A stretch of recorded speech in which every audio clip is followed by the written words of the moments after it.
From Kansas State University, this is Agriculture Today. Eric Atkinson with you. And ahead today, K-State's Terry Griffin will tell of an upgrade that he has made to that information he put together for you producers who are thinking about field machinery and equipment investments. It's called the Days Suitable for Fieldwork tool, and he'll tell how it's even more helpful now. Then the latest edition of FSA Coffee Talk over from the Farm Service Agency, Diane Barrett. She'll go over a variety of USDA program matters. Further ahead, K-State's Romulo Lolato will file the first of his reports this week from the 2021 Wheat Tour of Kansas and surrounding states. And later, this week's Wildlife Management segment with K-State's Charlie Lee. All that straight ahead on Agriculture Today.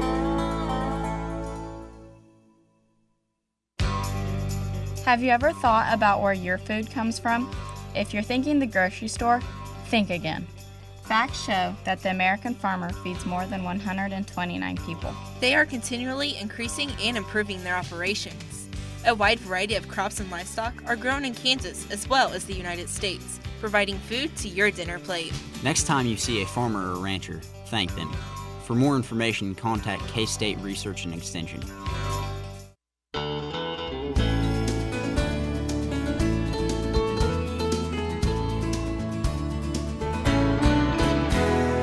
Welcome once again to Agriculture Today, our Tuesday edition. Glad to have you along once more.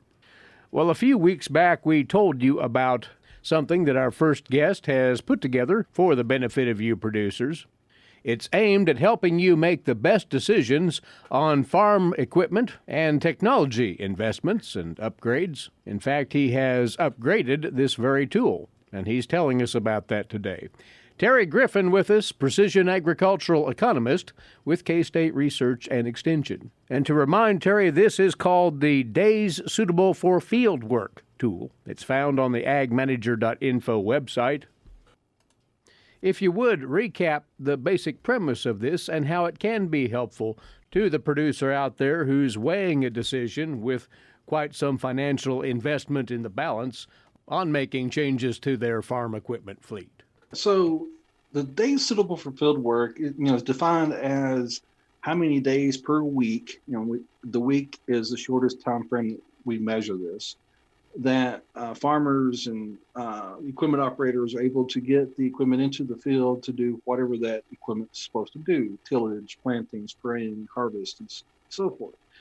And USDA collects this data and releases it weekly with the crop progress and condition report that you see other data, such as percent corn planted or the condition of grain sorghum throughout the growing season. Days suitable for field work has been released for the state level for many decades. And some states, including Kansas, we have some data by crop reporting district. So there's 9 districts in Kansas, and that data was collected and released from 1978 to 2017. So we have about 40 years of that. But a lot of the states go back even further. Iowa, in particular, William Edwards, who's retired now but still does some really good work, uses the Iowa data set going back to the 1960s. For nearly all states, the data on quick stats with USDA NASS goes back to 1995. And so we have that much data now, which is 26 years. And it's getting to be enough to do looks at some trends across time and asking questions. Are we getting more days suitable to get into the field now than we did in the past? And why is this important? Well, when we're making machinery decisions, we cannot assume we're going to be able to have 7 days a week during April and May to plant in the summer crop. So we need to be realistic about it. And knowing what the probabilities are very important when we're making machinery decisions with the acreage that we have that we want to plant and harvest in a timely manner. That's where this long-term information can be helpful to a producer, as they can give due thought to just how much basically they'll be able to use that equipment over time and therefore spread the costs over opportunities to employ it. Right. And I mentioned the 15th to the 30th percentile. And the idea is, if we planned on, well, it's unreasonable to plan on being in the field 7 days a week, right? But even if we're looking at the 50th percentile, which for a lot of Kansas, the 50th percentile in May is roughly maybe 4.5 days a week, okay? But even if we plan for that, we're not likely to be done planting in a time period that we were expecting, because that's only half the years, right? If you're planning for the median. Well, if we plan for the worst year possible, it's likely to be very expensive on the financial side trying to buy that much equipment. Well, likewise, if we do not plant everything in the time period that we desire, the typical planting dates, then might be a yield penalty for planting the crop too late in the summer. And so there's a balance between yield penalties and the financial cost of equipment payments and machinery costs. So we're trying to balance between the two. And part of this is the farm operators' risk preference. How important is sleep to them, and that goes into play as well. Yeah. You have accumulated all of this information. It's on the agmanager.info website for producers to utilize as they come to these conclusions on longer-term investments, in particular in farm machinery and equipment. But as you told us the last time we visited, Terry, you intended to keep tweaking this and adding to it, and you've in fact done that since we last talked with an interactive map. Tell us about it. Yep. So we now have a map. And last time we met, we talked about we could select a date range. So for instance, if we're interested in the rest of May, so the last 3 weeks of May, and if you look at from Sunday to Sunday, it'll be May 16th to May 30, and these dates are week ending. So when I say May 16, I mean the week previous to May 16, leading up to that Sunday. We count the number of days, let's say 1995, within those 3 weeks, and then again from 1996 and all the way to the present. And we want to look at the probabilities of having X number of days within that 3 week period, or whatever the period is we're concerned about. Well, now we have two charts on the website. One of them shows a time trend. If you want to look at, we're getting more or fewer days during that time period. The map builds upon that by taking that time trend and displaying it for each of the states. So in Kansas, during the last 3 weeks of May, it's pretty flat. There's no statistical increase or decrease in the number of days suitable, but we do have a measurable 0.03 more days during this 3 week period each year. So if you look at a 10-year period, we're looking at maybe a third of a day increase. Well, that information is on the map.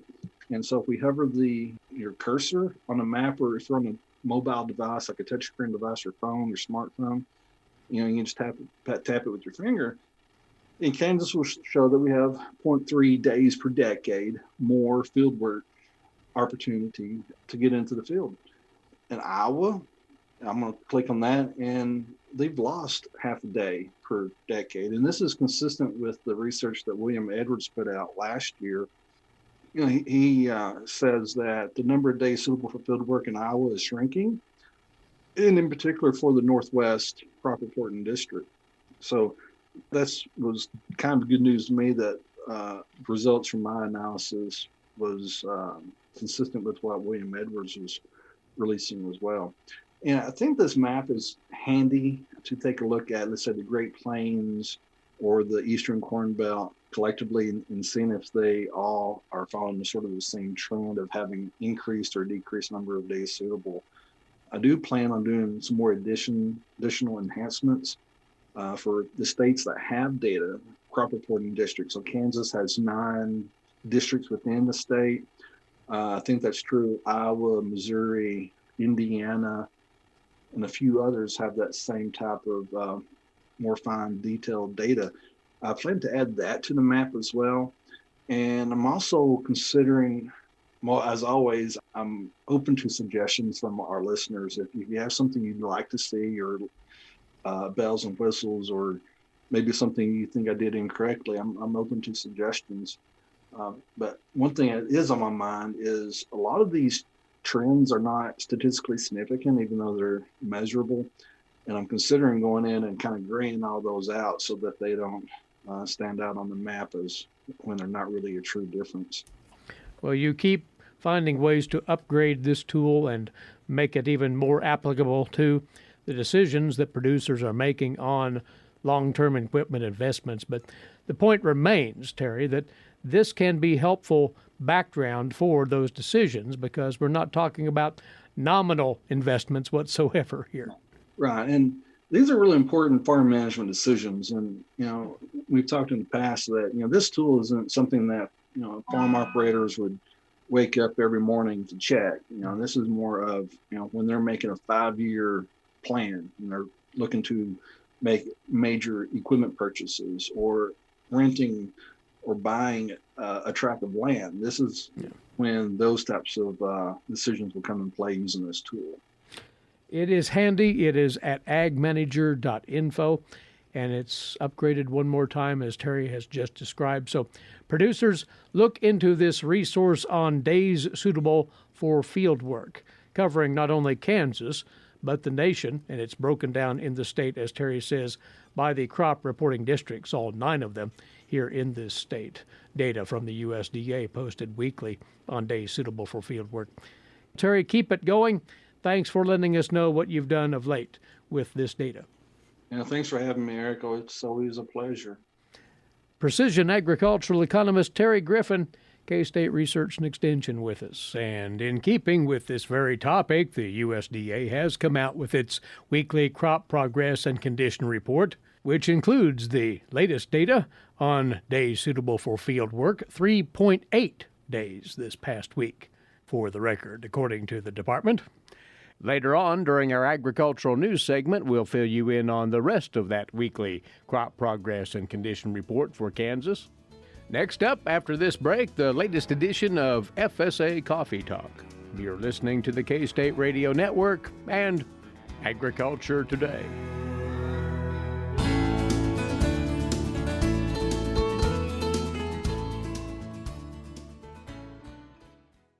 Agriculture and food systems are the main drivers of the Kansas economy, but must be improved in order to feed the world's growing population. How are we going to do so? Reduce food loss, find ways to preserve grasslands, and help families stretch their dollars. Global food systems is one of the 5 grand challenges K-State Research and Extension is addressing. To learn more, visit www.ksre.ksu.edu.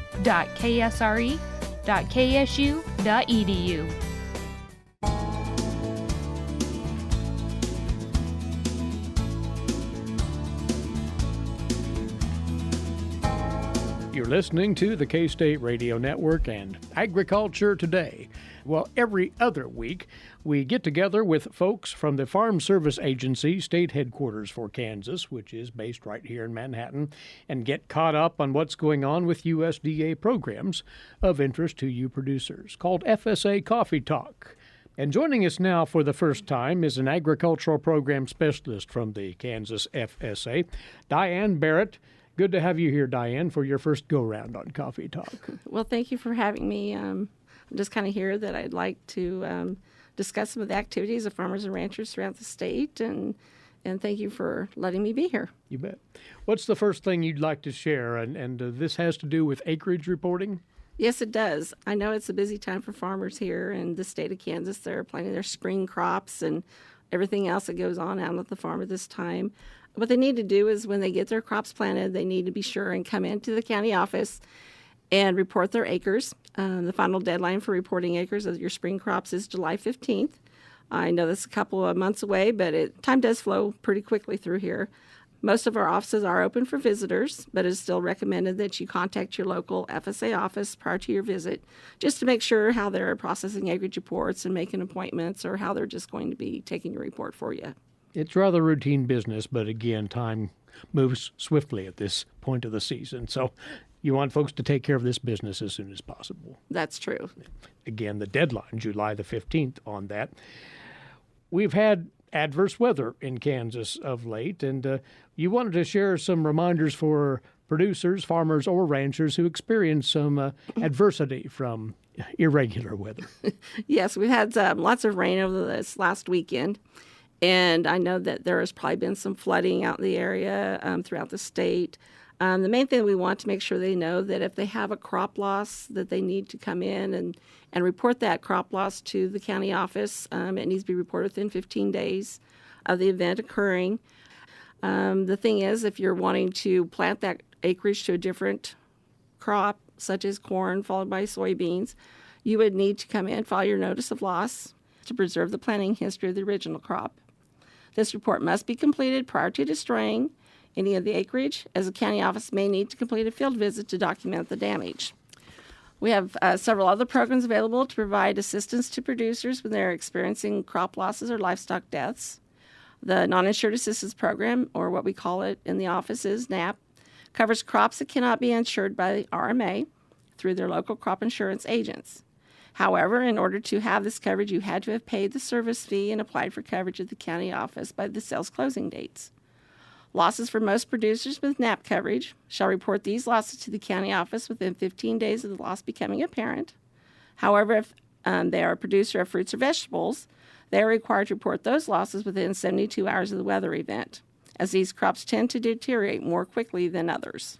The key there, once again, though, Diane, that 15 days, no later than that for reporting these losses to stay eligible. To stay eligible, yes. If they file it late, they take a risk of not being covered for it or being able to be reimbursed for their losses. So once again, the Non-Insured Assistance Program can be helpful when those losses are incurred.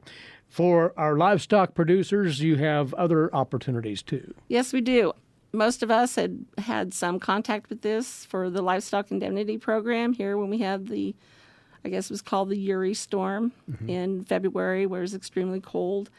We do have that program available all throughout the year. The number of livestock that die because of these severe weather events, they have to be in excess of normal mortality. And they also had to die as a result of the weather event, not some other reason. This program is by calendar year. So losses can be reported within 30 days of the loss becoming apparent to the rancher.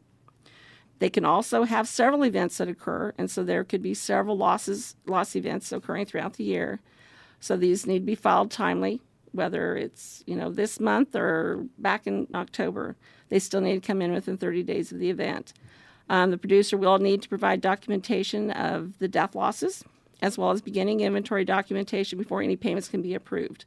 And again, this program is by calendar year. So the final date to file all the documentation and the application for payment is March 1st of 2022. That is for the Livestock Indemnity Program now. Yes. And there is another option for livestock producers to consider here too. Yes, we have the Livestock Forage Program. This covers the losses of grazed crops due to drought. The Drought Monitor for the U.S. Drought Monitor establishes when this program becomes eligible to producers.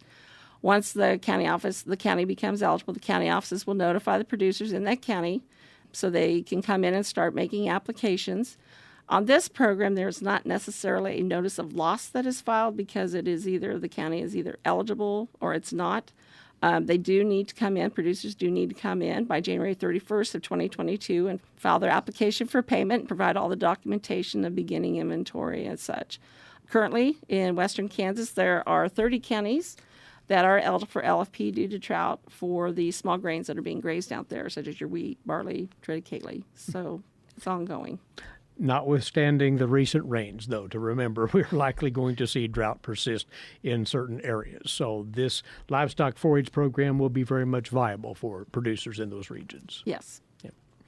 And the last thing you wanted to bring to our attention, you want producers to remember to keep current on their farm records and everything associated with their operations along that line for farm program purposes. Yes, we do. It's very important that they come in as these changes occur. If you miss a deadline because you didn't make your change timely, that means that you would not be eligible for program benefits. One of the things that we like to see come in is make sure you're providing your email address, a cell phone number, because most of our deadlines are announced either in the county newsletter that is emailed out monthly or text alerts. If we get close to a deadline, a lot of times we'll send out at least one or two text alerts a month just to give you deadlines. So you really need to be providing that if you have not already done so. So again, I just want to thank you for letting me come in here and do this, and that just let the farmers know that our offices are open and available, that they can contact them, and they're always willing to assist. And I just want to really thank you for the opportunity to be here.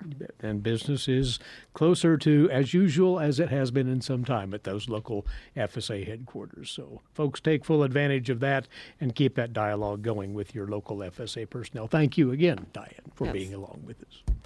Agricultural Program Specialist, Farm Service Agency, State Office for Kansas, based here in Manhattan, Diane Barrett, on a handful of things of importance to you producers as far as your farm program participation, and in the case of adverse weather, some opportunities for relief from those circumstances that the USDA provides. Check it out once more at your local FSA counter. Well, a little program reshuffling here in that we have the first of this week's reports from the 2021 Hard Winter Wheat Tour of Kansas upcoming. We'll go ahead now with this week's edition of Milk Lines. With that, K-State Research and Extension Dairy Specialist, Mike Brook. Mike? Today I'd like to invite our Kansas dairy producers to our annual Kansas Dairy Days for Kansas State University. This year, things are a little bit different. They're going to be held in June. So on June 2nd, which is a Wednesday, we'll be in Nemaha County at the Nemaha County Community Center. And then on Thursday, June 3rd, we will be at the Amish Community Building near Whiteside. Program at both locations will be similar. We'll have some updates from our KDA and KDC folks, as well as Midwest Dairy Association. Lunch will be sponsored by the Kansas Dairy Commission, and we'll have a various assortment of speakers. Some of them will be from outside the K-State family. Dr. Gene Boomer will be talking about setting and attaining growth goals for replacement heifers, and Dr. Bill Mahana will be talking about the selection and use of silage inoculants. Presenters from K-State will include Dr. Jeff Stevenson talking about automated activity monitor measures associated with health and reproductive outcomes. One of our new dairy faculty members, Dr. Achilles Vera Neto, will be talking about days in postpartum group are associated with performance in dairy cows. And we'll also have some reports from some of our graduate students. Rebecca Fritz will be talking about the use of automated activity monitoring systems to identify cows with increased susceptibility to heat stress and disease. And another one of our new faculty members, Dr. Victor Gomez-Leon, will be talking about strategies to attain high reproductive efficiency. In addition, some of our other faculty members, Dr. J, will be talking about recent advances in milk protein concentrates, and I'll be talking about managing high corn and soybean meal prices. Each of the meetings will be followed by some door prizes following adjournment, and the program should end just shortly after 3 p.m. each day. At the Seneca site, if you would like to attend that, please contact the Meadowlark Extension District Office in Seneca, and you can do that by dialing 785-336-2184. Or if you plan on attending the meeting near Whiteside, contact the Reno County Extension Office at 620-662-2371. This is Mike Brook with K-State Research and Extension, inviting our dairy producers to attend the KSU Dairy Days June 2nd and June 3rd. Thanks, Mike, and we'll be back with more on Agriculture Today.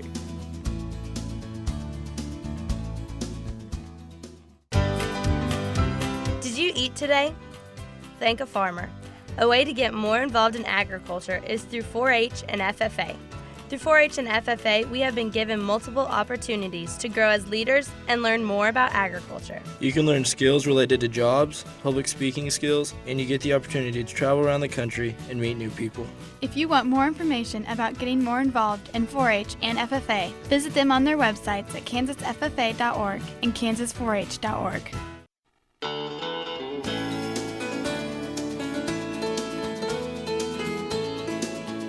Welcome back to Agriculture Today. Eric Atkinson with you on this Tuesday. Well, earlier this morning, the 2021 Hard Winter Wheat Tour of Kansas and surrounding states was launched right from here in Manhattan. Of course, this is sponsored by the Wheat Quality Council every year. And on the tour once more is K-State Research and Extension Crop Production Specialist Romulo Lolato, and he's joining us after just around 3 hours of touring as we speak, and asking him what he's seen in this brief time so far and what he's expecting to see during the first leg of the trip further ahead today. So Romulo, thanks for joining us. Where are you presently? Hi, Eric. Yeah, well, thank you for having me on air. So right now I am doing the green route, which is a route that goes bordering Nebraska, so in the northernmost tier of counties of Kansas, and just getting out to the Republic County. So, yep, around this north central part of the state. Once more, you haven't had a chance to see a lot of fields here and sample fields, but from what you have been able to take in so far, what are you observing as far as the state of the wheat? Yeah, so this year it seems like an interesting year in that we were turning dry. We could tell that some of the fields were beginning to turn yellow towards the lower part, and that was like a symptom of drought stress that we were going through. But with this week's rain, it seems like the condition is much better now and definitely improved. We're having to use our rubber boots to get into these fields because it has been consistently wet, and the forecast is for even a little bit more rain. So definitely that's going to benefit the yield of the crop. Overall, we've seen most of the crop that has been at the heading stage or even just beginning to elongate that berry, to elongate the grain. So that's about the stage that we're seeing the crop. The more advanced crop was around the Clay County region, and then less advanced as we're going to north central and northwest Kansas. One interesting aspect that we're seeing this year is quite a bit of viral diseases, both barley yellow dwarf, which is kind of expected in this region, but maybe a little bit more unexpected was the amount of wheat streak mosaic virus that we're seeing. We were seeing sunstripe rust as well every now and then, although in this part of the state, not nearly as much as what I was seeing in other trips in south central Kansas last week. And more we're seeing some sulfur deficiencies show up, some deficiency that we saw in that Clay County region. But just important to make a quick plug there for growers to be more aware of that sulfur issue that we're seeing. Leaf sampling and a soil sample can help define whether it's sulfur or nitrogen. But just another thing that we're seeing around the state, at least so far, Eric, in between Manhattan and Bellevue here, we were able to see a few fields that were showing some symptoms of sulfur deficiencies. Then, and once more in the early going, what yield estimate ranges are you seeing so far, Romulo?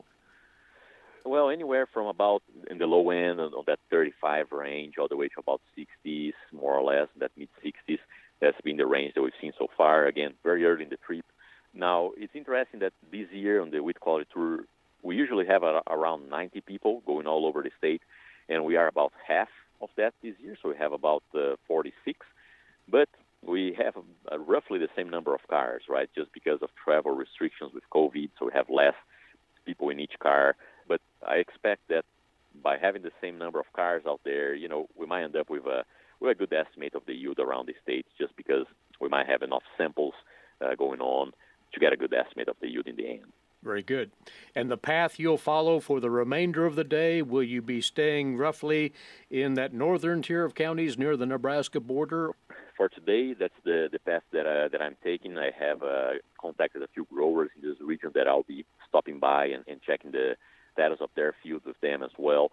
So I think that what we were originally seeing of those lower canopies that were kind of burning up before, I have the feeling that we will see that more apparent as we move west, right? The crop was undergoing more drought stress in the northwest part of the state than it did in the central. So I expect that we're going to see more burning up off the lower canopy.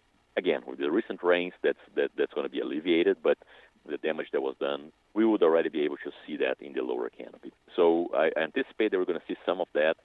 Another thing that we're seeing this year so far, but I expect to see as we go to northwest as well, Eric, is differences between the cropping systems, right? So far we've seen that, for example, wheat that was planted late after soybeans, right?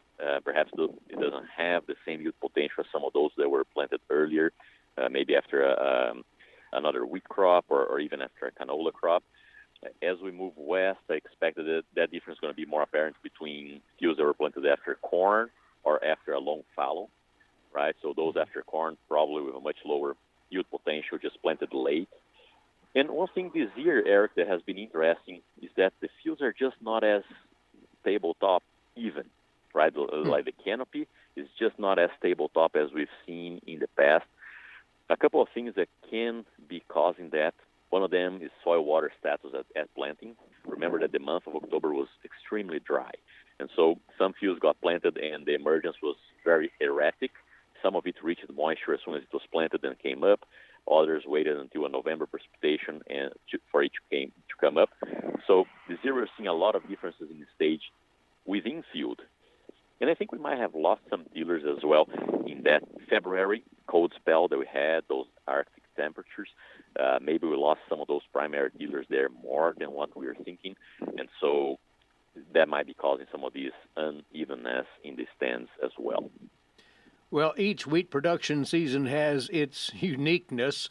So, Romulo, if we might, we'll catch up with you again this same time tomorrow morning and find out what the entire tour gathered in the way of information on day one. Wishing you the best in your travels today. Many thanks to you. Thank you, Eric. Romulo Lolato from the 2021 Hard Winter Wheat Tour of Kansas and adjacent states, wheat production specialist, K-State Research and Extension, and once more checking in from Republic County in north central Kansas here. Now, the USDA tells us in its Kansas Crop Progress and Condition Report for this week that winter wheat in the state is 54% good to excellent, 31% fair, 15% poor to very poor. Wheat headed now at 58%. That's behind the 68% for the 5-year average. Also in the report, corn planting in Kansas, 67% complete. That's near the average. Emergence at 42%, right on the average. Planted soybeans in the state, now 43%, well ahead of the 24% average. Emergence at 13%, that's ahead of the 8% average. And sorghum planting, 7% complete, that's right near the average. Next up, Charlie Lee and his weekly visit with us. You're tuned to Agriculture Today. Did you know every Kansas farmer feeds 128 plus people? Kansas farmers are hard workers, dependable, authentic, and sensitive. Not only do farmers put food on your table, but they put clothes on your back and fuel in your car. For more information about Kansas farmers, visit K-State Research and Extension online or stop by your local extension office. This message has been brought to you by the K-State Animal Sciences Leadership Academy participants.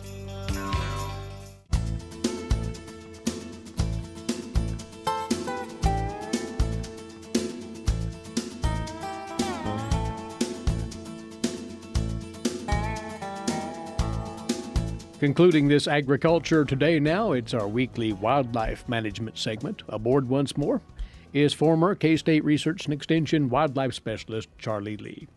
You've yet another study, Charlie, on feral cat activity, but this time looking at the impact of those feral cats on rat populations. And this was almost an incidental piece of research. You might explain. Yes, this was some work done in conjunction with a rat project in an urban situation in a refuge and recycling facility in New York.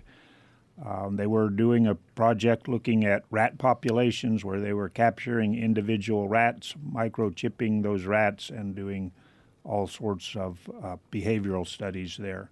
At the same time, they noticed that there was also a colony of cats that was closely associated with that facility and were often found in the same location as the rats.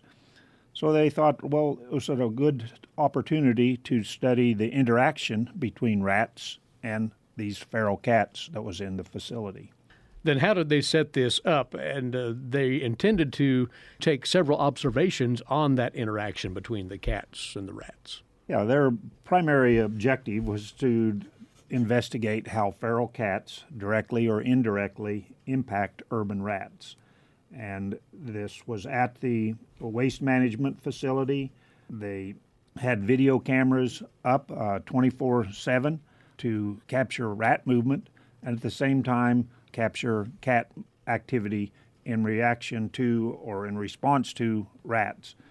The barn rat or Norwegian rat is an introduced species, probably showed up in New York in around 1700, and because they have so few natural predators, they reach pest status very quickly. Many people suspect that cats are excellent predators of rodents, including rats. And cats do prey on rodents, and their predation on mice is one of the most recognized models of predator-prey interactions. But other studies have showed that rat predation by cats is not very likely to occur, primarily because the rat is too large of a prey item for most house cats to take advantage of. So was that similarly found in this research? In this instance, did the cats feast on the rats? Well, in this study, there was a total of 300 videos taken over 79 days that they investigated. There were 5 individual cats that were identified on the videos, and during that time period, up to 3 cats were present near a rat colony each day, but there were only 20 stalking events where a cat would follow a rat. There were 3 successful kills during that time frame, and the cats were likely successful because they came at an opportune time when they could corner and ambush a rat. There was only one instance when they identified a cat actually pursuing a rat across an open space in the floor. So that shows that, at least in this situation, there was not much predation going on from the cats on the rat population. When looking at some of the reasons why this would occur and how it differs so much from what people suspect or what they observe in other situations, is they concluded that there's a lot of other food sources there in a waste recycling facility that may be supplementing cat diets, and that in other situations cats are preying upon rodents that are much smaller than the rats in New York City. With the rats in New York being at about 3/4 of a pound, that's almost too large of a prey item for cats. Most of the other studies that's been done on islands where we've noticed that cats have been successful at being efficient predators of rats, those are a much smaller rat species than what the rats in this particular study were. The study originally was designed to observe rat activity then. Did the presence of those feral cats influence that at all? Yes, they noticed that rats changed their behavior and sometimes sought shelter when the cats were around. They think that the prey tends to overestimate the risk, and as a result, then the presence of cats did impact the rats' behavior. It didn't reduce the number of rats. It probably made them more secretive and perhaps less out of public view. So are the cats accomplishing their mission? If it was to control rat populations, probably not. If it was to limit the observation of rats, cats seem to be effective at that. This is saying, in effect, that rats would be a food resource of very last resort for feral cats or cats in general, that they prefer other prey. I think that they would prefer other prey, smaller prey, and food items that are easier to obtain. They have to be aware there's always a balance between the energetic needs and the risk associated with taking on prey item that may be able to inflict injuries. And in this case, it seems that the cats decided not to prey on that large of a prey item. So bringing it to the rural setting, those with barn cats in hopes of them controlling a rat issue, probably not going to get it done. I would guess they're not going to be effective in reducing the number of rats. There may be some occasional instances where rats have been, particularly smaller rats, are being preyed upon and directly killed. But when you look at a rat population or reproductive potential of having perhaps 6 to 10 litters a year and up to 12 pups in each litter. Cats just taking a few of those individuals is not going to control the population. It was a study out of New York City. Fordham University was the center for this, and once more they found that feral cats have a minimal impact on rat populations. Charlie, thanks for the glance at this. Charlie Lee, former wildlife specialist with K-State Research and Extension. As we part today, if you'd be interested in receiving an automatic download of each of our broadcasts every weekday, you can arrange that handily by simply going to agtoday.net. The instructions for setting up that free download to your mobile device are right there, as are the last several months' programs for re-listening at your discretion. That's agtoday.net. Meantime, we invite you to be right back here this same time tomorrow. Until then, Eric Atkinson bidding you a good day for Agriculture Today.